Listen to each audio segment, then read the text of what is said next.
Welcome to Secrets of the Great Pyramid.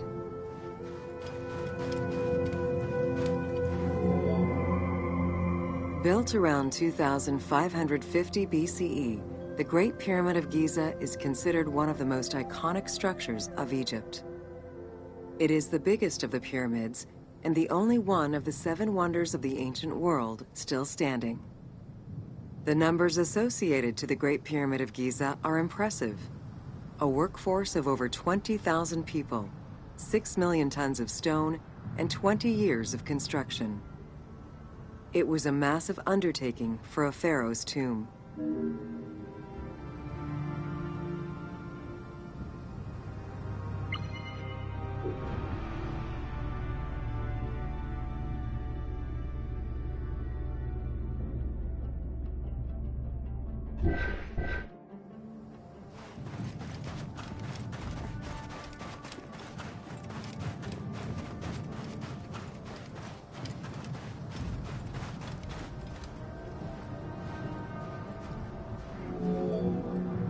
The construction of the Great Pyramid was also a display of power and opulence on the part of Khufu. It is part of the pharaoh's vast funerary complex, which also includes 2 temples, 3 satellite pyramids, a causeway, and a builder's necropolis. We can guess that the intent behind the construction of these monuments was Khufu's way of declaring himself one of the most powerful pharaohs to rule a unified Egypt.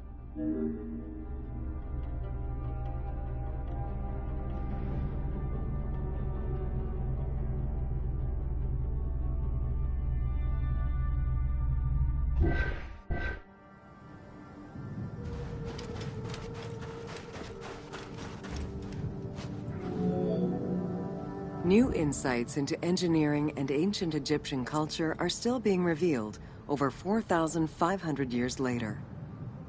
For example, a recently unearthed papyrus offers a glimpse into the life of a tradesman at the time of the pyramid's construction. Also, a logbook belonging to a team leader during the building gives details on the craftsmen, their work schedules, and the raw materials required.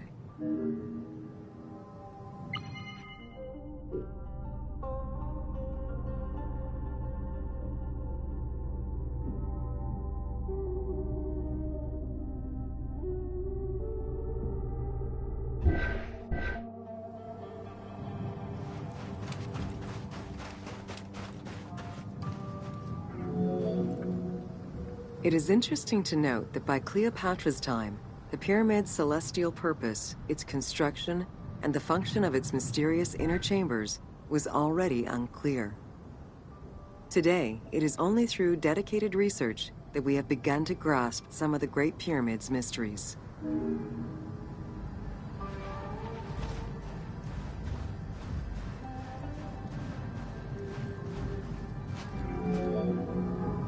The Egyptians had polished their design for centuries by the time work on the Great Pyramid began. Intended as a tomb for Khufu, the Great Pyramid's structural design has been considered to be nearly perfect by engineers and historians ever since.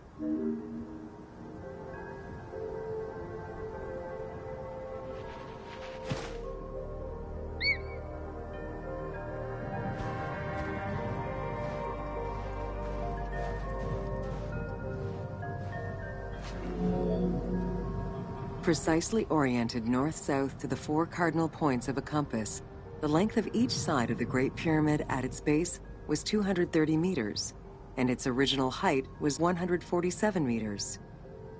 The pyramid is a mere 0.05% error away from being a perfect square.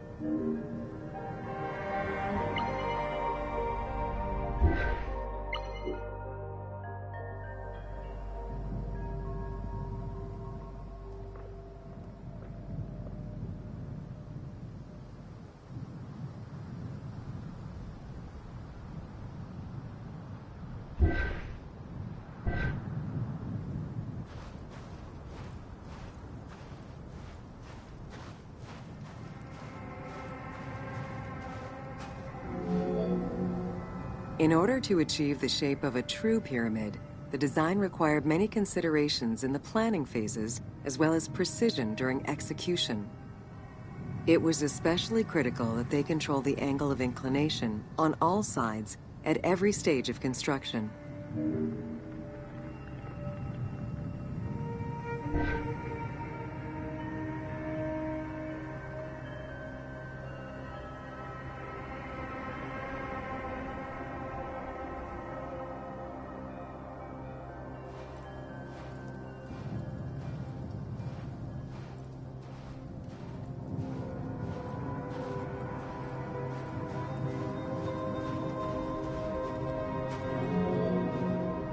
Materials for the Great Pyramid consisted of quarried limestone blocks, weighing between 2 to 15 tons each.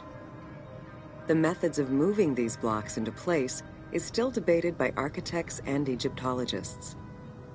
The precision of its design in an age with only soft metal tools, as well as the enormous scale of its construction, make the Great Pyramid one of the most impressive feats of human engineering.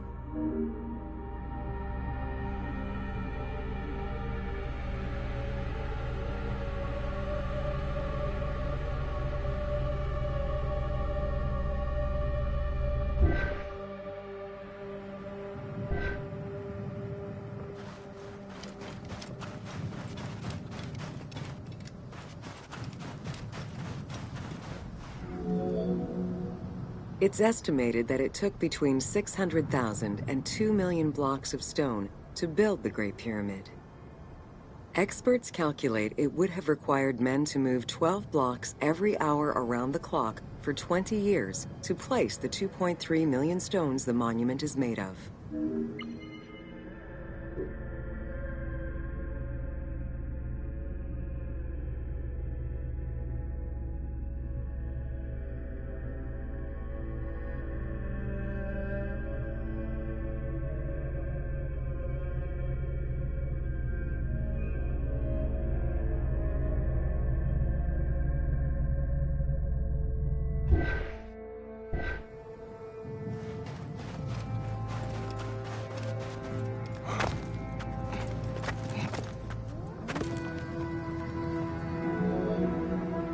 While the interior chambers were built with red granite from Aswan, most of the pyramid was made from local limestone, weighing between 2 to 15 tons per block. There is debate on how the pyramid stones were moved into place. Recent research is exploring the idea that it was built around a large interior ramp.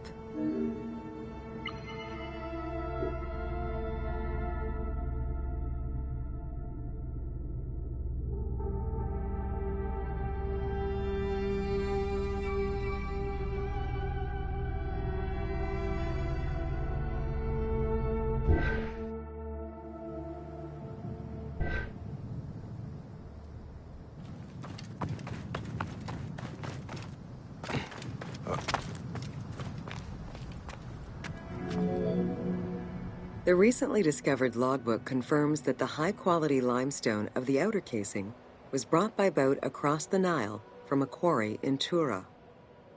Once complete, the smooth white polished stone of the Great Pyramid would have reflected the sunlight like a beacon, earning it the name the Horizon of Khufu.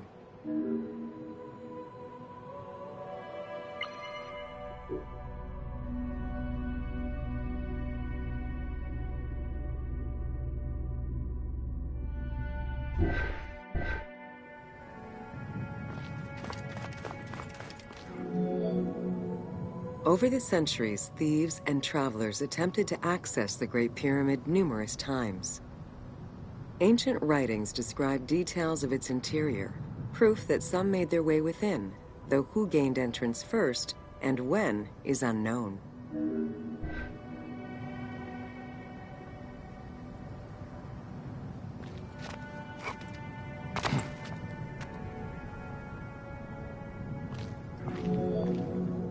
The main entrance of the Great Pyramid is located 17 meters above ground level.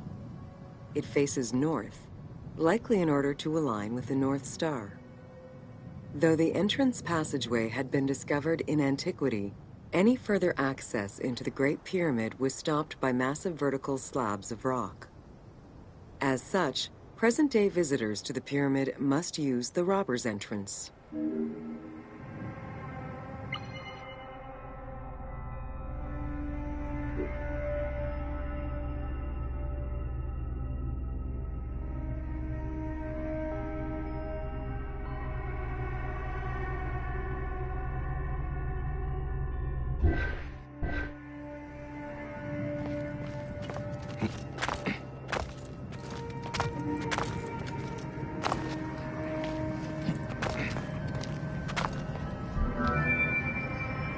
Robber's Entrance is reported to have been opened in the 9th century by Caliph al-Mamun.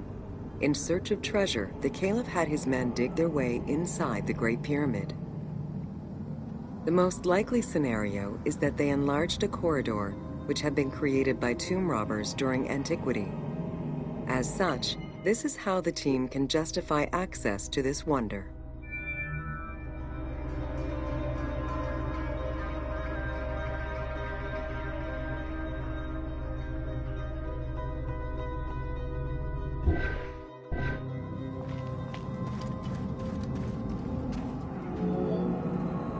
Attempts to gain entry to the Great Pyramid and uncover its potential secrets continued throughout the centuries. In the 19th century, the belief that another entry existed at the south side resulted in a hole being blasted into the pyramid's side, with no results for the damage that was done. While the search is still ongoing today to uncover more hidden rooms and passageways, conservation is the primary concern of all such efforts.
Welcome to the Great Pyramid of Giza, Upper Chambers.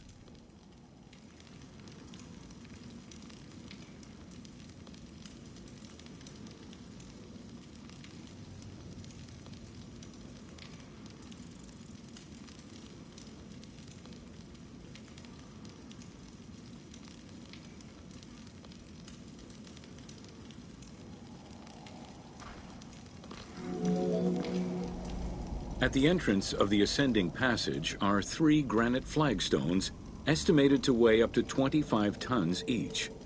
They were used to protect the Great Pyramid from thieves. Undaunted by the granite blocks, the thieves simply dug into the softer limestone around them, thus creating the Robber's Entrance.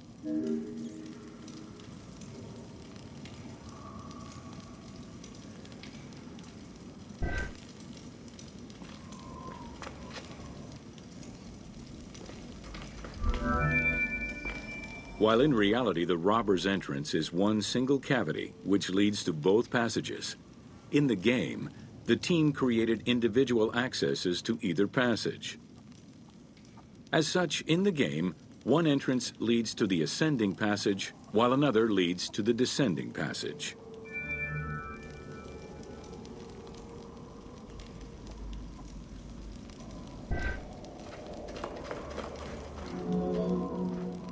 The ascending passageway of the Great Pyramid provides a direct path into the Grand Gallery and is accessed 30 meters from the entrance along the descending corridor. Both corridors have similar dimensions and are designed with the same 26-degree incline.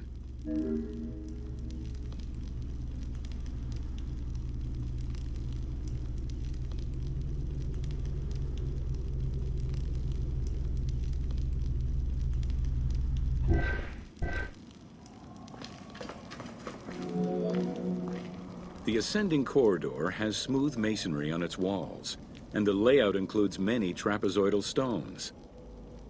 Both the floor and ceiling of the passageway indicate that the passage was enlarged, possibly during or after the funeral, to allow workers room to move granite blocks meant to plug the corridor.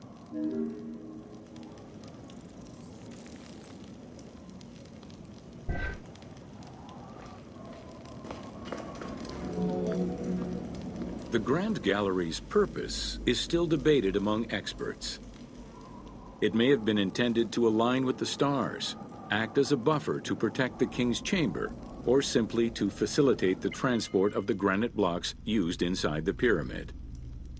Access to the queen's chamber was at the beginning of the Grand Gallery.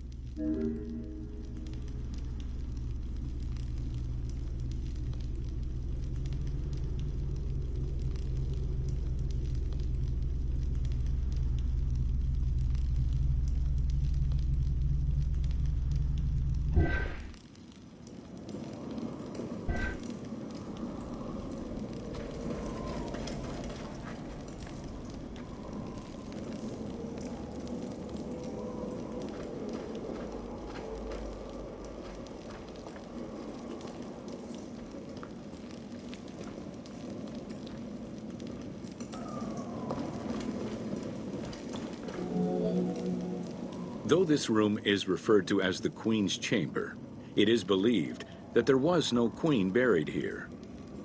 Based on their knowledge of earlier pyramids, Egyptologists believe it was more likely intended as the king's serdab, a chamber meant to contain the Ka statue, which would in turn house the king's spirit.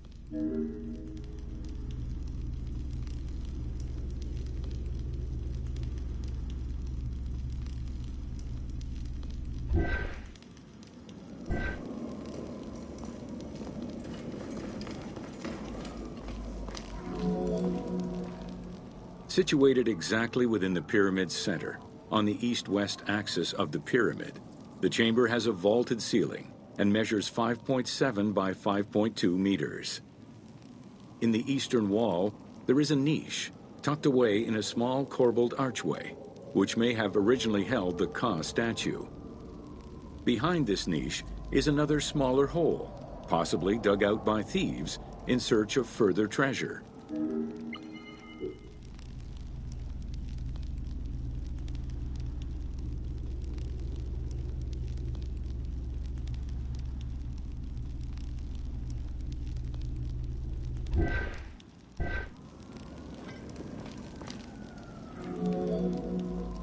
In the 19th century, two shafts were found running through the north and south walls. They each run in a horizontal line for 2 meters before sloping upward, and both are closed off with limestone blocks fitted with copper handles. Whether they were intended as ventilation shafts for workers or a celestial connection for the pharaoh's spirit is unconfirmed.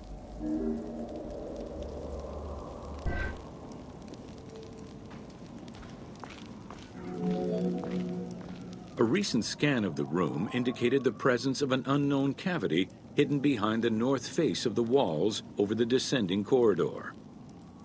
Further investigation is still ongoing, to ascertain the nature of the anomaly, so as to avoid risking damage to the monument.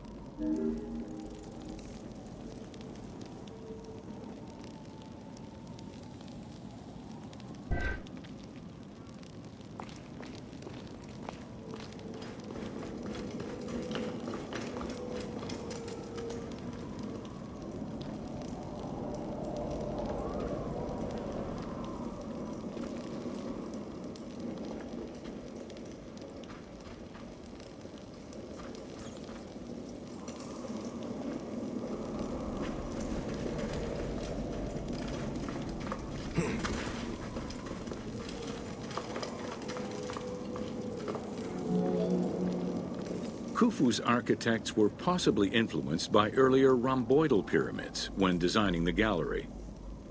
It is the longest corbelled vault ever built, measuring 47 meters long and 8.6 meters high. The walls were made to taper inward, allowing for better distribution of weight.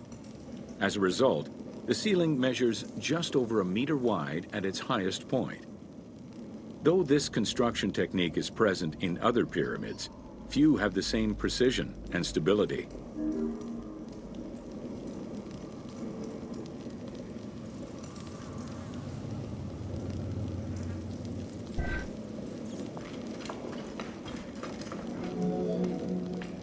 While the space is visually dramatic, the gallery seemed to serve a practical function, though what exactly remains uncertain.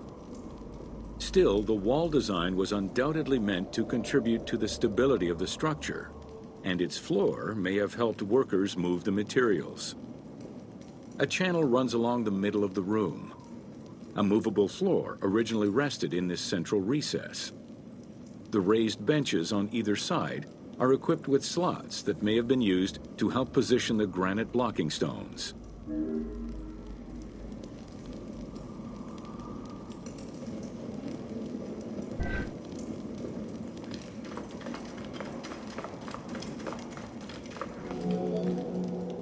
At the end of the Grand Gallery is the entrance to the antechamber leading to the King's Chamber. Directly above, there is another narrower horizontal passage that connects to the top of the King's Chamber and allowed the workers access to the weight relief rooms.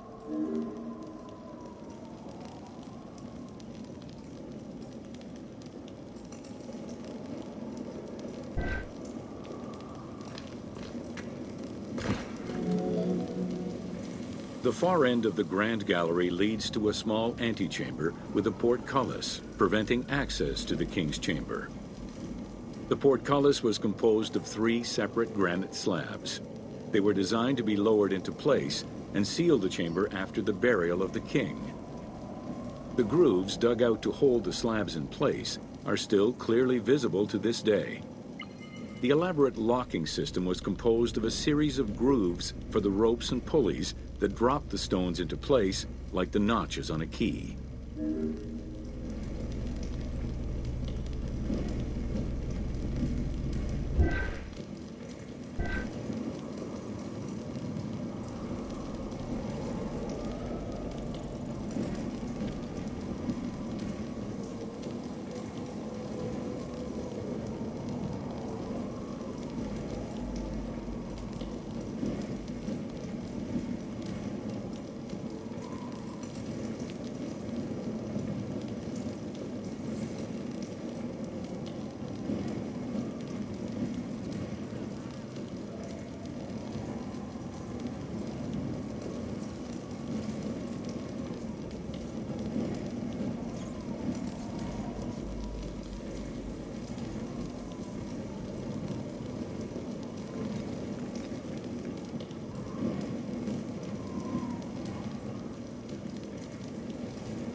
For the purposes of the game, the team elected to remove the portcullis slabs in order to grant the player access to the King's Chamber.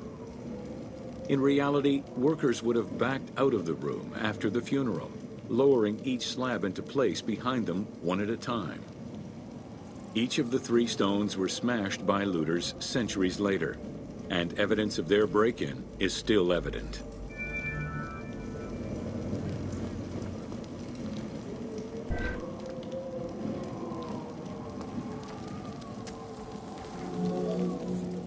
The King's Chamber is built entirely out of red granite. The King's Chamber measures 5.8 meters in height. It has an imposing cover of 5 stacked levels above, with granite beams weighing 25 to 40 tons each. The uppermost level is surmounted by a vault of stones, arranged in chevrons to bear the enormous structural load.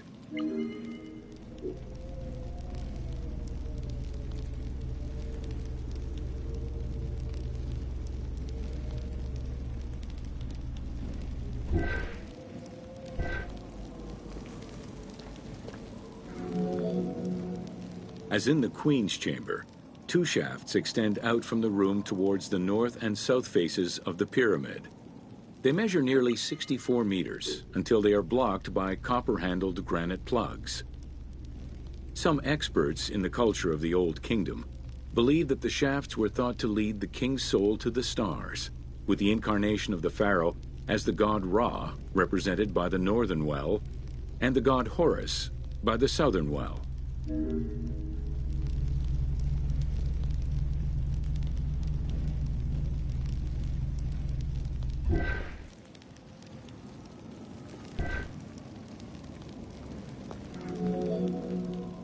There is a granite sarcophagus at the west end of the room, but it is the concealed construction inscriptions left by workmen on the roof's stones which verify this as the resting place of Khufu. The sarcophagus was recorded as being empty when it was discovered, and its design indicates that there was once a lid in place. It's possible that this sarcophagus is only a cenotaph in memory of the pharaoh, but was never actually meant to receive the body.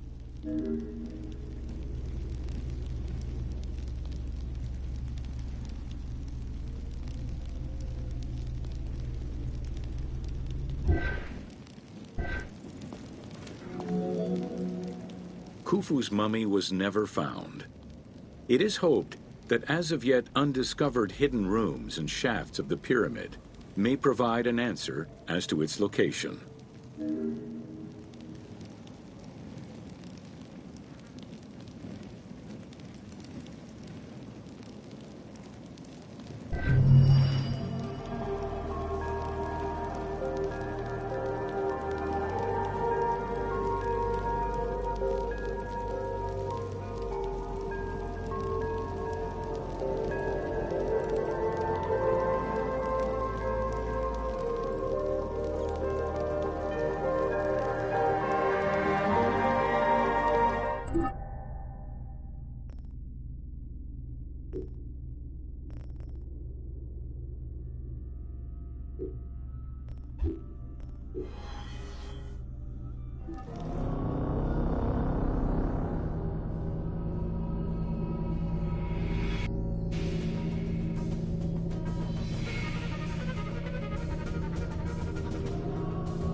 Welcome to Mummies of Ancient Egypt.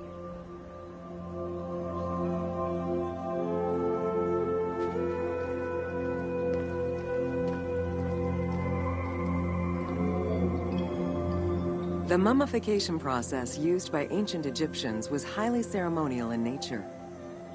The different types of mummification took into account the social level and richness of the deceased and even included animals. The most expensive was that reserved for the pharaoh and the royal family, as well as some of the wealthiest members of the court.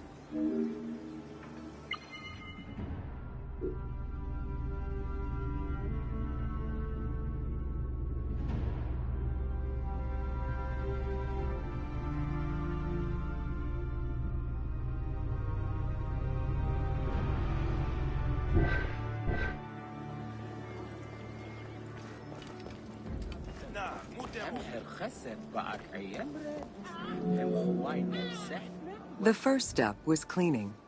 Once bodies arrived at the mummification site, they were placed on inclined tables while the bodily fluids drained away. They were then cleansed by priests until they were deemed ready for the purification process.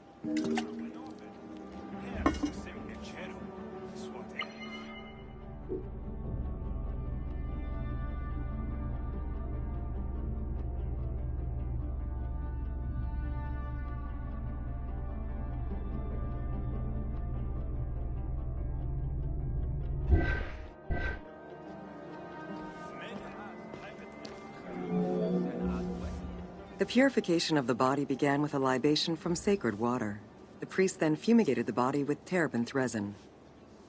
After the ritual cleansing, priests used oils, spices, and all kinds of essences to further purify the body of the deceased. Finally, all body hair was meticulously removed.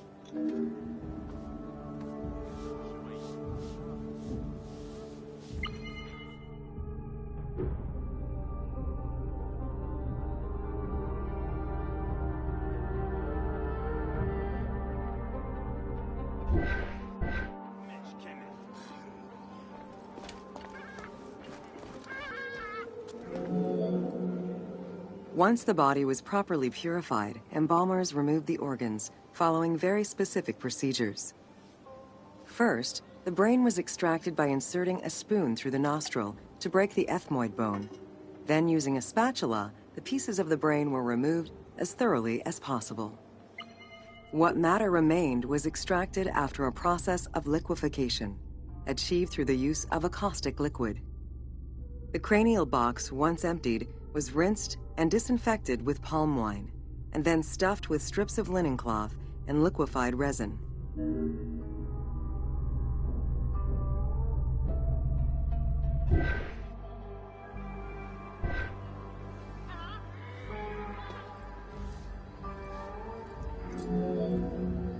After taking care of the brain, embalmers made an incision on the left flank and carefully set aside the viscera. The inside of the body was also rinsed with palm wine. Then the embalmers filled the belly with pure myrrh, cinnamon, and other perfumes, and sewed it shut. The removed viscera were washed in palm wine and packed in crushed herbs before being placed in canopic jars.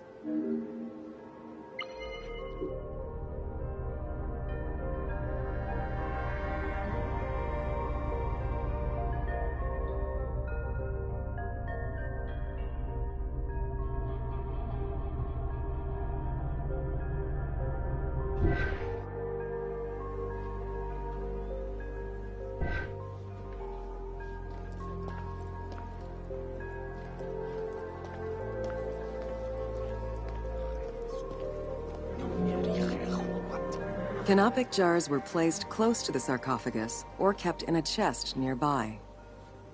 At first, the viscera were wrapped in tissue and placed in the vases. As the ritual requirements became more elaborate, ointments, spices, and even water and natron were added to the process.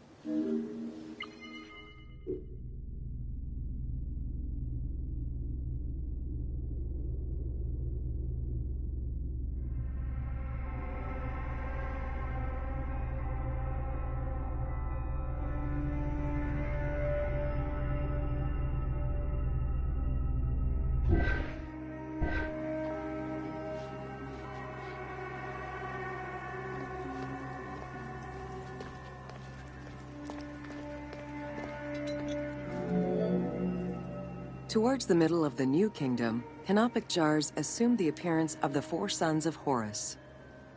They were known as the protectors of the viscera. These protectors had their own guardians, each a goddess of the dead. Imseti, the human-headed god, protected the liver and was protected by the goddess Iset. Hapi, the baboon-headed god, protected the lungs and was protected by the goddess Nephthys. Dumut-Ef, the jackal-headed god, protected the stomach and was protected by the goddess Neith. And finally, Qebehsenuef, the falcon-headed god, protected the intestines and was protected by the goddess Selket.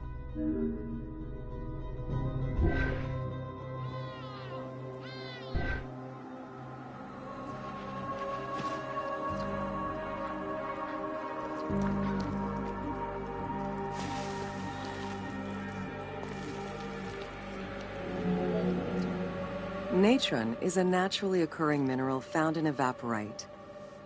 These sedimentary rocks are made up of mineral salts and were generally mined from lake beds in Egypt.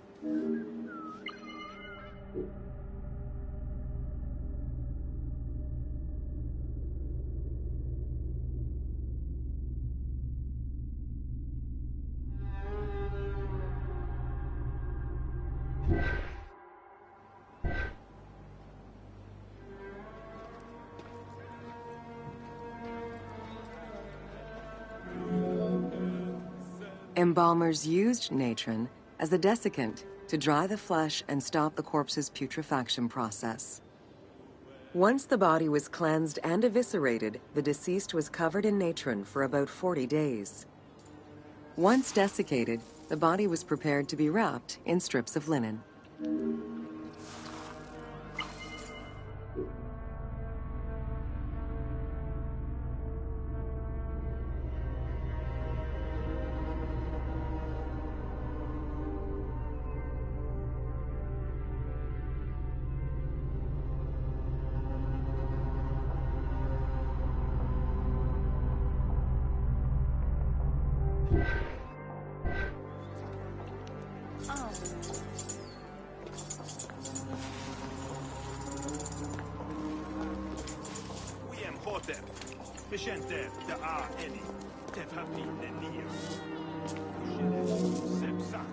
Once the body was fully desiccated by the natron treatment, embalmers oiled, painted, and sometimes even added hair extensions or a wig. They often used a henna-based antiseptic preparation to give the body a more colorful and lively appearance while preparing it to resist molds and fungi.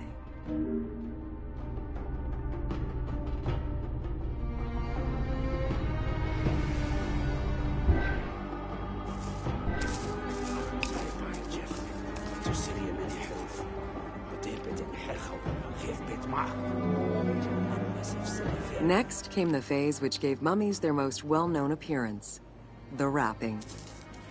Originally, each part of the body was wrapped separately. Men had their arms crossed on their chests, while women had the right arm folded over their breasts and the left arm stretched along the body. However, techniques evolved over time. Eventually, the body as a whole was wrapped with limbs alongside the body, and increasingly sophisticated and different techniques of weaving flax bands were developed.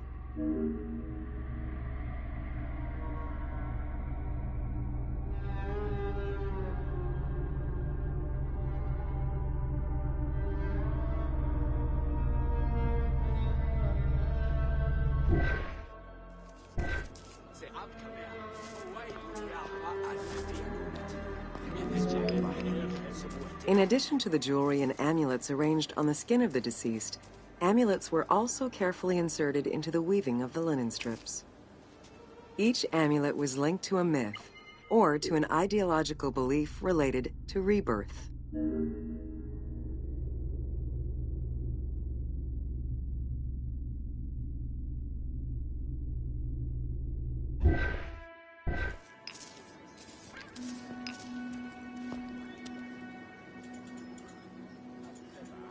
Meri Redat, Hejenta, Nie Messiet, Het Desher, Nienga Au Pedies, Sinen Evhena, Hemet Henicha, Redeti Waat, Eriura Nepteteris, Te ahe te piet erputput. Hiayati sebu padekis. Nienga ahorpedies. Sinem efhena. Hemet heniha. Redeti waat.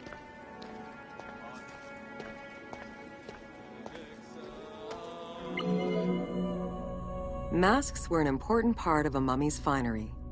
Early wooden funeral coverings were very expensive, however, and soon replaced by masks created through a technique known as cartonnage.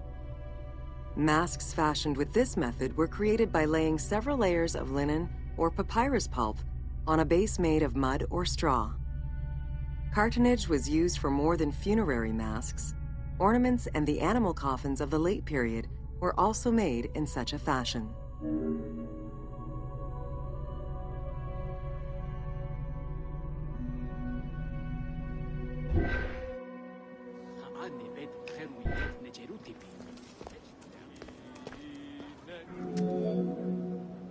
Cartonnage evolved to cover the entire body of the mummy during the 22nd dynasty. The mummies were placed on a board inside a rigid envelope of cartonnage, which was laced at the back with a string. Extremely cost-effective and visually pleasing, this technique was very popular through all layers of the society.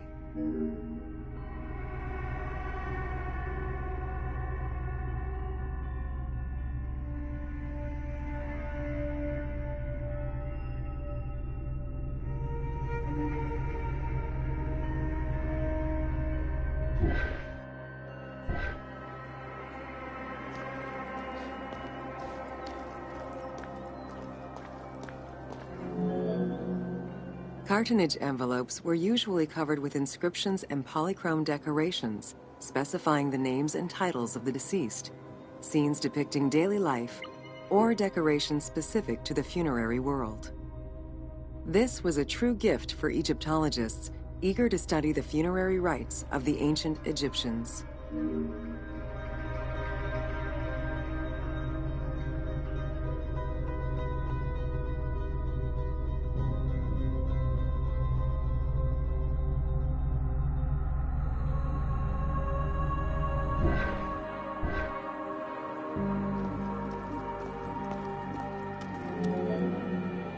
Once the mummy was properly wrapped and adorned, the embalmers proceeded with the ceremony of the opening of the mouth. A vital step of the funerary process, this ceremony was meant to bring back to life the deceased themselves, or an object representing the deceased.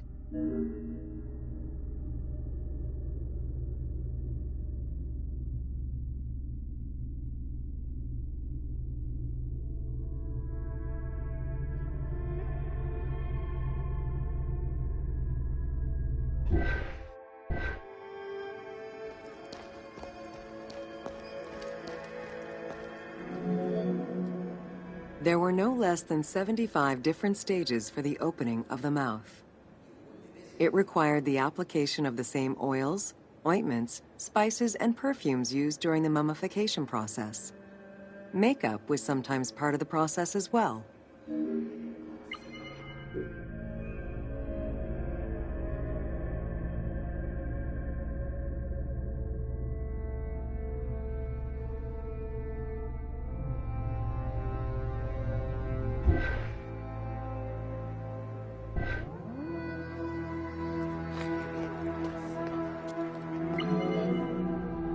The last stage of this long ritual was the act of touching the mouth with the adze to symbolically allow the breath of life to infuse an inert body. Its performance was reserved for a very specific set of people: priests who wore the mask of the god Anubis, a close relative of the family, or by the heir to the throne.